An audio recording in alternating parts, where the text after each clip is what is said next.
এই দাঁড়া দাঁড়া, সমস্যা কি?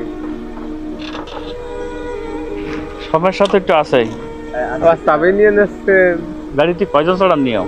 ও তো নিয়ম টিয়ম আমি জানি না, তাই? নিয়ম আমি বুঝি না। আপনি মনে হয় আমার চিন্তি ভুল করেছেন। এই লুঙ্গি পরা গে, তো গরমকালে লুঙ্গি ছাড়া কি করবে? তারপরে পাই কেস নেই, জুতো নেই, হেলমেট নেই, তিনটেই। এই লেখাপড়া করো নাকি না শুকনো টুকনো খাও? লেখাপড়া করি। লেখাপড়া তো ড্রাইভারের এই অবস্থা কে? এখন গরমকাল, তাই? গরমকাল থেকে তুই দেশের যে আইন কানুন না মাইনে গাড়ি চালাচ্ছিস, দেখছি হেলমেট নেই, তারপরে আমার কোনো আইন কানুন লাগে না। কি তুই কি আমি যে হই না কোয়া দেই শুনি। আপনার তো সেটাও তো দেখার বিষয়। দেখা এই যে চাবি আমার হাতে দেখছিস, চাবি দেন। চাবি তো দেবই না, আরো কেস খাবি বাট ঠিক নেই। হেলমেট কই? কেস যা দিয়া দিয়ে নেন চাবি। আচ্ছা কে? আমার পরিচয় দে। আমি এই এলাকার নেতা। তুই যদি চেনেন না? তুই কিসের নেতা? কয়দিনের নেতা?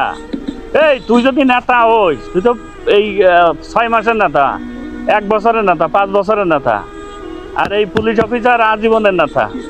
কাঠফল ফাটা ফেলে দিবেন লাভ। যে নেতাই হোক, নেতা ফিসতে এখন মজা লাগছে আমার। আপনি যে ব্যবহার করতেছেন এর ফল ভালো হবে না। জনগণ যেরাম সেরামই। পুলিশ 24 সালের পুলিশ না, 125 সালের পুলিশ, জনগণের পুলিশ, এমপি মন্ত্রীর পুলিশ না।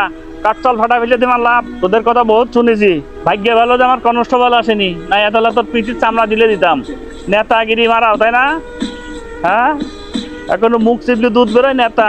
এই আবার তাকাচ্ছিস, ওভাবে তাকাচ্ছিস কে? তুই তো শুকনো খাইস, আমি তো চেয়ারে দেখে টের পাইছি। আবল তাবল বকবিনি। আমি স্টুডেন্ট। একটা শট মারবো, এমনি যাবি। কাগজ, হেলমেট এবং তোর ড্রাইভিং দেখায় তারপরে থানাতে গাড়ি নিয়ে যাবে। গাড়ি আমি রেখে যাচ্ছি। আচ্ছা যা, আপনি কাজটা ভালো করেন। তার ভিতরে আপনার গাড়ি আমার। তোর যদি কোনো নেতা থাকে ডাকি নিয়ে যা। এটা 25 সালের পুলিশ।